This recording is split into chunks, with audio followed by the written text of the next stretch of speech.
Video like जरूर कर लीजिए और ऐसे वीडियो लगातार फ्री में पाने के लिए चैनल को तुरंत सब्सक्राइब कर लीजिए और बेल आइकन को जरूर टैप कर लीजिए ताकि आगे भी सारे वीडियो आपको मिलते रहे। यूट्यूब में फॉलो करते हैं तो प्लीज ये वाला फ्री टेलीग्राम चैनल जरूर ज्वाइन कर लीजिएगा। सारे नोटिफिकेशन सारे अपडेट यहीं पे आते हैं, ध्यान रखिए।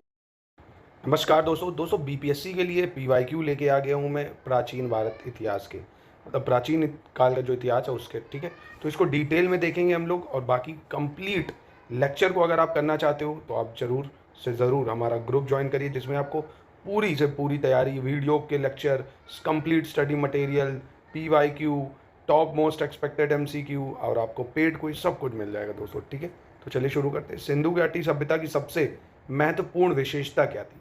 तो दोस्तों हड़प्पा सभ्यता की सबसे महत्वपूर्ण विशेषता क्या है? पकीट से बनी इमारत, प्रथम असली मेहराब, पूजा स्थल, कला और कला वस्तु या उपयोग में से कोई नहीं या उपयोग में से एक से अधिक। बताइए।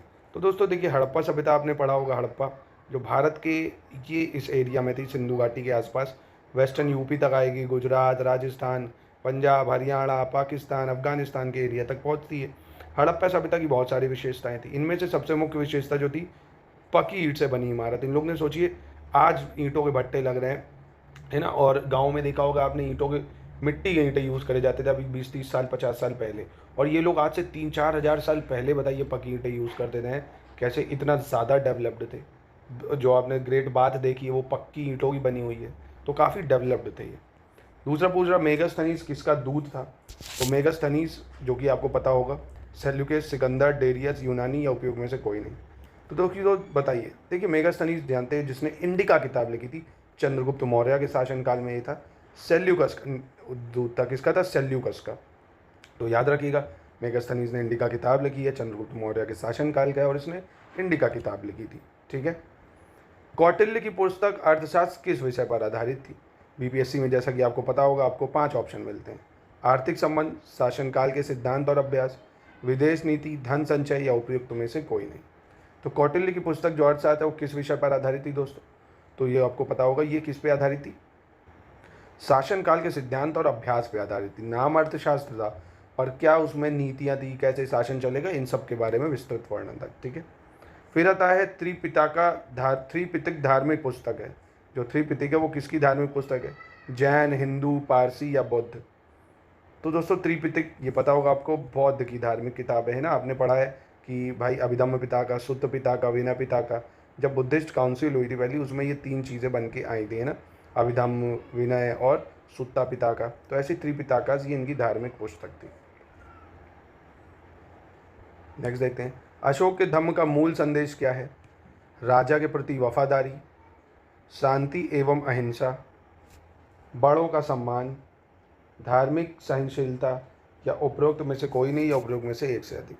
तो देखिए, अशोक का धम्मा जो नीति अशोक ने चलाई, अशोक के धम्मा नीति, देखिए अशोक के जो धम्म शिलालेख, मतलब धम्म नीति है, वो शिलालेख 11 में दी हुई है ना।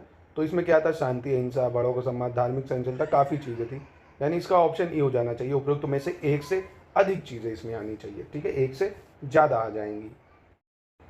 अब 6 नंबर पे कह रहा है, मौर्य समाज का 7 वर्गों में विभाजन विशेष रूप से उल्लेख कहाँ मिलता है हमें? मौर्य समाज का 7 वर्गों में विभाजन कौटिल्य के अर्थशास्त्र में, अशोक के शिलालेख में, पुराणों में, मेगास्थनीज की पुस्तक इंडिका में या उपरोक्त में से कोई नहीं, उपरोक्त में से एक से अधिक। तो जैसा कि आपको पता होगा कि यह हमें मेगास्थनीज की इंडिका से मिलता है कि 7 भागों में विभाजित थी मतलब जो साम्राज्य था उनका।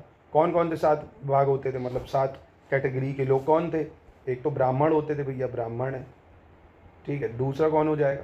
दूसरा आपका कौन आ गया? कृषक आ गए, जो भैया कृषि करते हैं, कृषक हो गए। तीसरे नंबर पे आपके कौन आ गए? पशुपालक, जो चरवाहे हो गए भैया, पशुपालक। चौथे पे व्यापारी या कारीगर आ जाएंगे आपके भैया, व्यापारी हैं, कारीगर है ना, ये सब आ गए। 5वें नंबर पे कौन आ जाएगा? आपका योद्धा या सैनिक हो गए आपके भैया, सैनिक या योद्धा कह सकते हो। छठे पे गुप्तचर होते थे भैया, गुप्तचर बहुत इंपॉर्टेंट पार्ट था इनका। और सॉरी, 7वें में मंत्री आ जाते थे, मंत्री। तो ये 7 भागों में विभाजित थी। याद रखना कौन कौन से ब्राह्मण है, कृषक है, पशुपालक, व्यापारी या कारीगर, योद्धा हो गए, गुप्तचर और मंत्री। ठीक है, ये 7 भागों में विभाजित था। फिर आता है प्रसिद्ध चीनी तीर्थ यात्री फाइयान किसके शासनकाल के दौरान भारत का दौरा किया था? जो चीनी यात्री था फाइयान, वो किसके शासनकाल में भारत आया था? चंद्रगुप्त प्रथम, चंद्रगुप्त द्वितीय, रामगुप्त, श्रीगुप्त या उपयुक्त में से कोई नहीं। तो देखिए फाहियान आपको अगर पता हो चंद्रगुप्त द्वितीय के शासनकाल में आया था 5th सेंचुरी में, चंद्रगुप्त द्वितीय। अब इसी में गुप्ता रूलर की क्रोनोलॉजी अगर आपसे पूछ ले तब क्या करोगे अगर नहीं पढ़े तो गुप्ता रूलर को फाउंडर कौन था? श्रीगुप्त। तो सबसे पहले कौन आता है? श्रीगुप्त आते हैं। कौन आता है? श्रीगुप्त आता है। उसके बाद श्रीगुप्त के बाद कौन आता है दोस्तों? घटोत्कच कुछ समय के लिए आता है, घटोत्कच हो जाते हैं, घटोत्कच। फिर उसके बाद आते हैं चंद्रगुप्त वन, फिर समुद्रगुप्त आता है, समुद्रगुप्त। क्रोनोलॉजी याद रखना, पूछ सकता है। श्रीगुप्त, घटोत्कच, चंद्रगुप्त वन, समुद्रगुप्त हो गए। उसके बाद चंद्रगुप्त द्वितीय आ जाते हैं, फिर कुमारगुप्त आते हैं, कुमारगुप्त, फिर आपका स्कंदगुप्त। कौन होता है? स्कंदगुप्त। तो श्रीगुप्त, घटोत्कच, चंद्रगुप्त वन, समुद्रगुप्त, चंद्रगुप्त द्वितीय, कुमारगुप्त, स्कंदगुप्त। ठीक है, तो ये याद रखिएगा। गुप्ता रूलर की क्रोनोलॉजी भी आपके एग्जाम के लिए काफ़ी रेलेवेंट है। फिर देखते हैं नेक्स्ट, चोल काल किसके लिए प्रसिद्ध था? ग्राम पंचायत, राष्ट्रकूट राजवंश के साथ युद्ध, श्रीलंका के साथ व्यापार, तमिल संस्कृति की उन्नति। तो दोस्तों देखिए, जो चोल वंश था ने ग्राम पंचायत को स्वायत्तता देने वाला पहला जो एक तरह से साम्राज्य था, एक ग्राम पंचायत वगैरह को इसने स्वायत्तता दे रखी थी चोल साम्राज्य ने। ठीक है, तो इसलिए ये इंपॉर्टेंट है। दक्षिण भारत के मंदिरों के आकर्षक द्वार क्या कहलाते थे? जो आकर्षक द्वार होते थे दक्षिण भारत के, उनको क्या कहते थे? शिखर, गोपुरम, देवालय, मंडप या उपरोक्त में से कोई नहीं। ये देखिए, ये जो दक्षिण भारत में मंदिर बनते हैं ना, इनका जो प्रवेश द्वार होता है, बड़ा सा प्रवेश द्वार, उसको गोपुरम कहते हैं। क्या कहते हैं? गोपुरम। याद रखिएगा, इंपॉर्टेंट है ये, गोपुरम कहा जाता है उसको। ठीक है, विजयनगर साम्राज्य के अवशेष पाए गए हैं। कहाँ पे विजयनगर साम्राज्य के अवशेष पाए गए हैं? बीजापुर, गोलकुंडा, हम्पी, बड़ौदा या उपरोक्त में से कोई नहीं। तो विजयकार जो नगर अंपायर है, इसके जो अवशेष मिलते हैं ये हम्पी से मिलते हैं हमको। हम्पी से, कहाँ से? हम्पी से मिलते हैं। ये देखिए, ये हम्पी में जो बने हुए हैं ना, ये सब हमें हम्पी से ही मिलते हैं, विजयनगर अंपायर की ये। ठीक है, चलिए 11 पे आ जाते हैं। निम्नलिखित में से किस हड़प्पा कालीन स्थल को हल्का टेराकोटा प्राप्त हुआ है? निम्नलिखित किस हड़प्पन कालीन स्थल से क्या प्राप्त हुआ है? हल्का टेराकोटा। धौलावीरा, बनावली, कालीबंगा, लोथल या उपरोक्त में से कोई नहीं। तो ये हमें कहाँ से प्राप्त हुआ है दोस्तों, ये बताना है आपको। तो ये बनावली से प्राप्त हुआ है। कहाँ से? बनावली से प्राप्त हुआ है। कहाँ पर है बनावली दोस्तों? तो बनावली है हरियाणा में। कहाँ पर है? हरियाणा में। धौलावीरा कहाँ पे है दोस्तों? धौलावीरा ये गुजरात में है, धौलावीरा। कालीबंगा कहाँ पे है दोस्तों? कालीबंगा राजस्थान में, कालीबंगा। लोथल ये भी कहाँ है? गुजरात में, भोगवा नदी के किनारे है। ठीक है, लोथल गुजरात। यहाँ से हमें डॉकयार्ड मिलता है, मतलब जहाँ से लोग शिप बंदरगाह जिसको कहते हैं। धौलावीरा जो जल संचय था वो मिलता है हमें यहाँ से। ठीक है, कालीबंगन से खेत वेत के फिगर मिलते हैं हमें। चलिए नेक्स्ट देखते हैं, कलिंग नरेश खारवेल का संबंध किससे है? महामेघवाहन वंश से, छेदी वंश से, सातवाहन वंश से, रटभोजक वंश से या उपयुक्त में से कोई नहीं। तो कलिंग नरेश खारवेला का संबंध जो है दोस्तों, ये हमें महामेघवाहन वंश से। किससे? महामेघवाहन वंश से। ठीक है, नेक्स्ट देखते हैं, चीनी यात्री सुंगुयुन भारत की यात्रा कब करी थी? इसने बहुत इंपॉर्टेंट है। सुंगुयुन ने भारत की यात्रा कब करी? 515 से 520, 525 से 529, 545 से 552 या 552 से 597। तो ये दोस्तों सुंगुयुन भारत आते 515 से 520 ईस्वी में। कब? 515 से 520 ईस्वी में।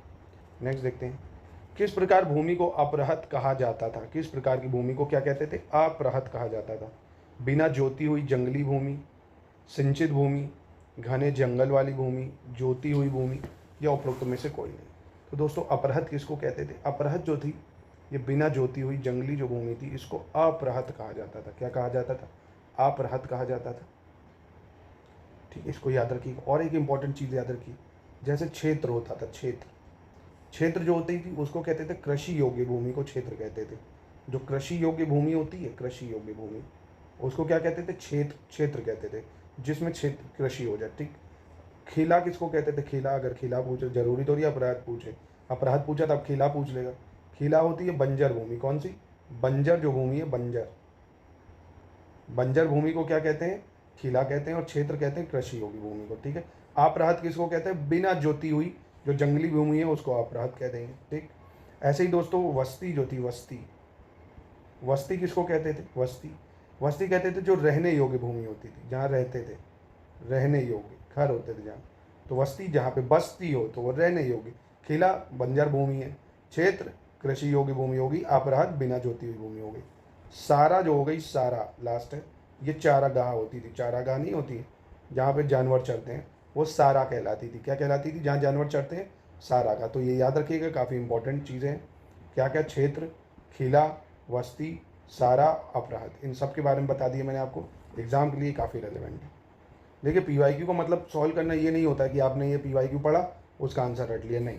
हाँ वही आएगा ये थोड़ी है, ये जो और भी ऑप्शंस होते हैं उनके बारे में भी तो बताओ, उसके रिलेटेड उसकी स्टोरी बताओ। जैसे मेगास्थनीज के बारे में पूछा, मेगास्थनीज ने इंडिका लिखी। अब मेगास्थनीज ने इंडिका लिखी किसके शासनकाल में? इंडिका में 7 भागों में सोसाइटी को डिवाइड करा, वो 7 सोसाइटी कौन सी है? चंद्रगुप्त मौर्य के फेजेस इंपॉर्टेंट हो गए हैं ना, तो ये सब चीज़ें आपको पढ़नी पड़ेंगी।